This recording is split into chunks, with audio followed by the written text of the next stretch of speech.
Então, começando pelo final da tua pergunta, eu não me vi da mesma forma. Eu me manifestei em determinados momentos do jogo de forma mais veemente, mas de modo geral, tanto no primeiro quanto no segundo tempo, minha conduta foi muito parecida. Né? Não teve dura de intervalo, teve orientação, né? Que é o que eu me proponho a fazer para os atletas depois de um primeiro tempo de muito volume, de muitas oportunidades. Né? As 3 penalidades, para mim, uma a gente pode considerar que foi desperdiçada, que foi a bola na trave, e outra, para mim, os outros 2 foram no mérito do goleiro, defender as penalidades. Né? Depois, conversando com o seu treinador, ele me comentou que é um goleiro que treina muito e tem a qualidade da batida para pegar as penalidades como uma virtude. E para mim é um resultado que ele demonstra minimamente o que aconteceu no jogo. Né? Poderia ser um placar maior, mas nós fizemos a obrigação do time maior passar para a próxima fase de uma competição que nos interessa ganhar. Boa noite, professor. Primeiro, obrigado aí pela ajuda no microfone aí, que a gente está meio improvisado. Valeu a mão aí. Hoje, o time do Inter, ele teve um time bastante forte, colocou praticamente os titulares para jogar, começando a partida, e a gente supunha aí que nas próximas rodadas, até o jogo contra o Bahia, que é... Tem uma só, né? Mas teria hoje a próxima, né? Teria algumas preservações maiores. Hoje o Inter entrou com tudo nesse jogo. Contra o Sport, o planejamento é esse mesmo, começa com todo mundo, depois, quem sabe, vai dosando, como aconteceu no segundo tempo, saem os atletas. Como é que o Inter está lidando com isso? Porque está na reta final, né, daquela corda esticada antes da intertemporada, mas alguns jogos o Inter ficou devendo. Vai seguir assim nessa toada de vamos com todo mundo, ou vai ter que sopesar aí até a reta final? Tem 3 dias de descanso, né, entre esses jogos importantes, e no planejamento macro a gente pensa, né, também nesse jogo, contando com o jogo da próxima semana na Libertadores, sem dúvida. Mas dentro do planejamento micro, digamos assim, ele é feito dia a dia. Hoje eu tive que tirar o Gabriel com o tornozelo machucado. Alguns jogadores vêm se ressentindo do cansaço, a gente poupa nos treinos. A gente faz mesmo a gestão da carga no jogo quando é possível. Mas é certo que nós temos essa semana muito decisiva. É importante a gente ir com força máxima nas competições, mas o que a gente tiver de mais fresco e mais descansado, porque faltam alguns jogos para terminar essa maratona. Né? Um objetivo hoje já foi conquistado. Né? Tem a recuperação do Campeonato Brasileiro, que era muito importante, então a gente tem que avaliar isso com bastante tranquilidade, e o jogo da semana que vem da Libertadores, que é o jogo decisivo, né, jogando dentro de casa. Né? O planejamento macro a gente já fez, agora a gente vai ver no dia a dia. Né? O dia a dia, na verdade, é amanhã, né? Porque depois da manhã já é véspera de jogo novamente. Rogério, gostaria que, aqui, à tua esquerda, gostaria de te ouvir sobre a estratégia montada para o jogo de hoje, né, a utilização de força máxima, mas mudando a característica do meio campo, saindo o Thiago Maia, entrando o Gustavo Prato, o que você pensou para esse jogo? Se é algo que pode se repetir, inclusive contra o Bahia na Libertadores? E se me permite, o Antony, chegou a te preocupar essa semana, questão física, tem algo que possa preocupar? Não, zero preocupação do Antony. Eu acho que dentro de campo ele mostrou que, né, ele está apto para estar. Teve umas bolas que precisou fazer cobertura, né, teve bolas que precisou trabalhar pelo alto, né, teve uma cobertura no chão que ele fez muito bem. Foi pouco acionado, né, porque a gente teve o controle quase que completo do jogo, né, com bastante posse, bastante volume. A mudança se deu porque a gente imaginava que mesmo com o adversário, né, inferioridade na decisão, ele viria fechado como veio, né. A expectativa é que talvez viesse com uma dobra de laterais e um dos lados, né, como aconteceu lá em Porto Alegre. Na verdade, veio com um lateral e um médio fechando o lado. Por isso o nosso jogo fluiu um pouco mais no primeiro tempo pelo lado esquerdo, né, porque tinha um ponta, ao mesmo tempo que eles tinham um pouco de dificuldade, né, para marcar o lado do Bernabé, do Wesley ou do Prado quando estava ali. Era o lado que eles também tinham um pouco mais de força ofensiva, né? Caiu com 2, 3 jogadores. E a ideia era justamente a gente, no terço final do campo, para evitar que eles conseguissem fazer uma linha com 4, com 5 jogadores, a gente ter os nossos pontas em amplitude e os nossos laterais fazendo profundidade de meio corredor, né? Restabelecendo amplitude e sempre alguém atacando a linha para gerar esse espaço, foi onde a gente conseguiu ali entrar dentro da área, né, com cruzamentos rápidos, né, que foram bem defendidos ali em alguma medida com os jogadores de primeira trave. Né, os ajustes para intervalo foi justamente que a gente insistisse, porque o meio estava muito bloqueado, não havia quase caminho pelo meio, ou era muito justo. Era que a gente insistisse, mas buscasse, né, mais a jogada de segundo poste e os retornos para a marca de pênalti nesses cruzamentos, porque era onde havia espaço menos no primeiro pau. Então a estratégia foi essa, e claro que ela pode se repetir, porque essa é o mais aproximado, né, do que a gente tem, né, como estrutura, né? Na ausência de algumas figuras, né, a gente opta por uma outra estrutura, mas essa sempre se mostra uma opção importante para a gente. Nome veio. Leonardo Mol, Rádio Bandeirantes, boa noite. Eu queria que você falasse um pouco, porque antes da partida existia a possibilidade... Agora sim? Roger, boa noite. Leonardo Mol, Rádio Bandeirantes. Eu queria que você falasse um pouco sobre o Alan Patrick, porque existia antes da partida a possibilidade de uma preservação, considerando a sequência desgastante de jogos. Então eu queria que tu externasse todo esse processo, até a tomada de decisão para ele como titular, e se puder atualizar um pouco da situação física desse jogador para os próximos jogos, que são importantes também. Teve uma especulação de quem? Uma possibilidade. Aventada por quem? Eu trouxe essa informação. Não é verdade. Tudo bem. Não, é verdade. Mas eu confio nas condições. Não é. Estou te dizendo. Eu sou a fonte principal. Para esse jogo não havia possibilidade do Alan. Havia da gente fazer o que a gente fez quando a gente optou por fazer a gestão da carga dentro do jogo. Até porque o Alan teve fora qual jogo agora recentemente? Teve Botafogo, né? Então a gente vem fazendo essa gestão do Alan, mas hoje, na verdade, a gestão que havia, e talvez alguém tenha te passado essa informação, né, que era da gente tentar fazer a gestão dentro do jogo. Tá decidida a partida, ok. Tanto que quando decidiu a partida, que eu entendi ali que dava para preservar o Alan, a gente tira 15, 20 minutinhos e dá também mais jogo para os jogadores que estavam em campo. Né? Foi isso. E a gente tem lidado assim com o Alan, com o Fernando, né, com o Bruno, né, que são jogadores importantes e tem mais idade também, né? Então a gente precisa, não é o fato de preservá-los em algum momento, né, por vezes possa passar a impressão que a gente é para que eles treinem menos. Não, é para que eles daqui a pouco consigam ficar fora o tempo suficiente para fazer o trabalho de força de novo, que é o que mantém eles com a musculatura ativa e consigam cumprir essa maratona. Então, e não só os que têm mais idade, obviamente, mas todos aqueles que têm um volume muito grande, né? Ou que tem muita intensidade no jogo, o Café também, né? O próprio Vitão, o Bernabei, né? A gente vai gerindo, né? A gente tem um grupo com um bom número de jogadores, e com boa qualidade, mas enfrentar 3 competições é muito difícil, né? Porque tem as perdas ainda, né? Mas quem te passou essa informação te comeu bola. Boa noite, Jorge. Fernando, da RBS TV. Como é que foi a gestão do cobrador de pênalti hoje? Porque o Alan desperdiça a primeira cobrança, daí vem a segunda, a gente vê ali que tu parece que tenta passar a orientação que era para mudar, daí vem a terceira, daí você chama ali o Juninho também com uma orientação. E a segunda é com relação à efetividade das conclusões a gol. Uma hora dessas vê que vai acontecer, vai pegar um adversário com uma envergadura maior e... quando tem oportunidade, não dá para desperdiçar, né? Que pode fazer falta. É eficiência, né, Xixi? E o atacante vive, né, desse mais e menos confiança, né, na sua finalização, né? Tá torcendo tanto pro Wesley fazer o seu gol, né? Ainda frisei agora na reunião de final de jogo, né, que ele vinha atuando muito bem, mas eu imaginava quanto ele devia estar se sentindo pressionado, né? Porque atacante também vive de gol, embora não seja centroavante, né, ele vive de gols.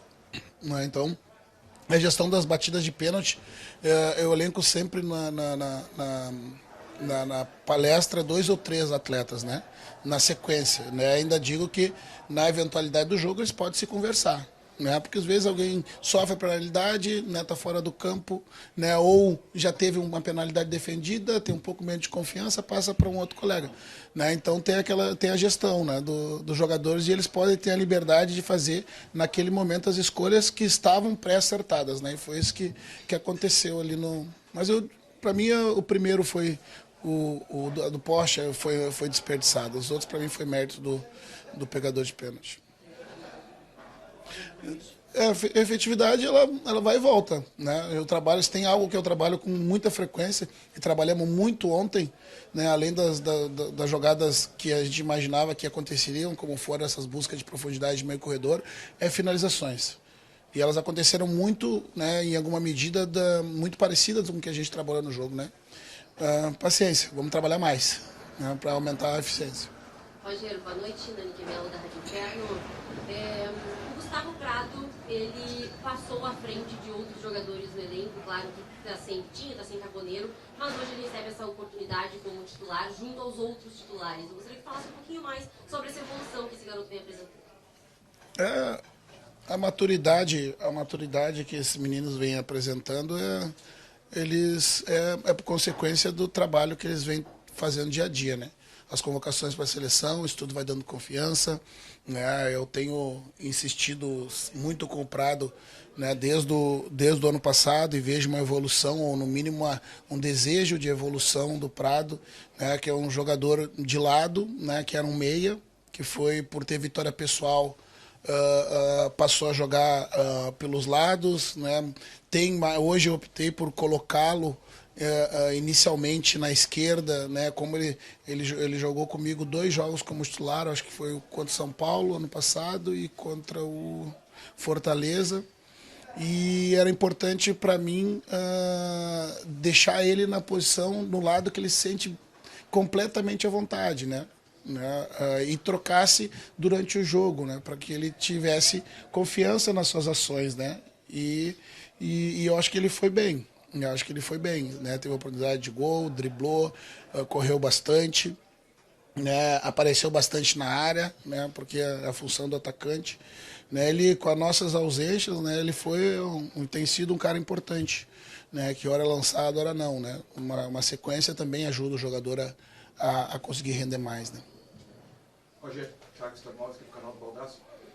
Você, até em cima dessa pergunta a respeito do Prado, essas constantes modificações para tentar achar esse quarto homem de meio, seja o de marcação ou seja o aberto pela direita, dão a entender que você ainda busca esse equilíbrio e vê qual é a forma correta de jogar. Eu não sei se você concorda, mas muito se fala do Inter ter jogadores muito semelhantes no meio campo, jogadores de bom passe, jogadores técnicos, mas o Inter não tem trazendo para a linguagem da juventude da bola, o box to box, que é o cara que carrega e vai e volta a todo instante, pisa na área, pelo menos aparenta não ter. Você gostaria de ter esse jogador no elenco, se você concorda, e se sim, já se avizinhando um mercado de transferências, uma janela de transferências, se você pensa nesse jogador mais carregador de bola, mais box to box, para cumprir o meio campo? Acho que está falando de 2 movimentos, né?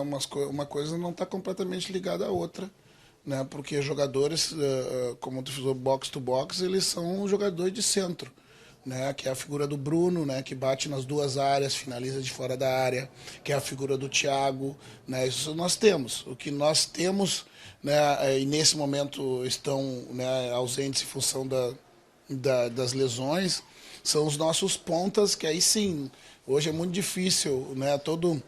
É difícil você ter, né, hoje os jogadores de destros que gostem de jogar do pé do lado, né? E daí eu tenho, por exemplo, um Ricardo, que tem uma presença de área grande, né? E os nossos atacantes, os nossos jogadores de beirada, todos eles, ou a grande parte deles, são jogadores de pé invertido, né? E uns são meias ponta, outros são atacantes de velocidade, né? Então eu tenho dito pro pessoal que, na verdade, a ponta direita ali, ela foi, desde a nossa chegada, sendo ocupada por jogadores diferentes, né? Já foi o Tabata lá no começo, foi o Gabriel, o Vitinho esse ano, né? Tem uma posição ali que ela ainda ninguém agarrou ainda com 100% aquela posição ali, né? Tanto que o Wesley vem pro lado direito quando a gente tem o Carboneiro, por exemplo, que também é um cara que 100% gosta do lado esquerdo, mas atua também do lado direito, né?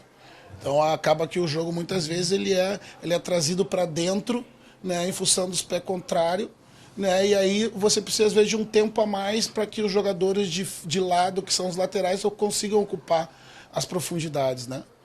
Isso sim, né? Mas esse jogador que você frisa como box to box, ele não está nesse lugar. Né? Tem a figura do Diego, né? Que é um jogador de meio campo que veio, esse tem uma volúpia de passada, de chegada e entrada nos 2 terços do campo, defensivo e ofensivo, com bastante frequência.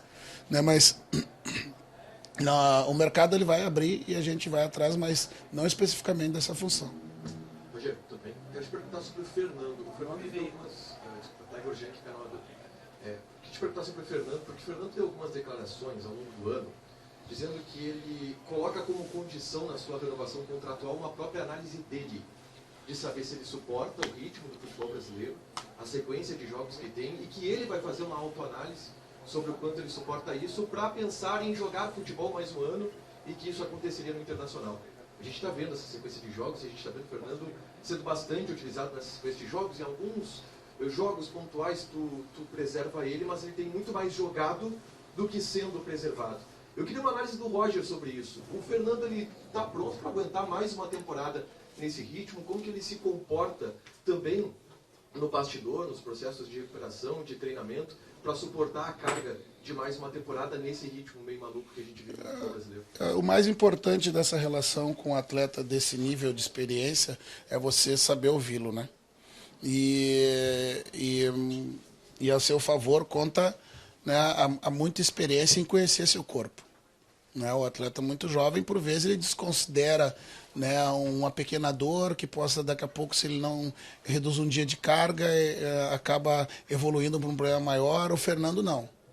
Né? Então, a gente tem optado em alçar a mão do Fernando, né, alternando essas cargas de trabalho, né, treinar com melhor qualidade, né, para que ele consiga render mais.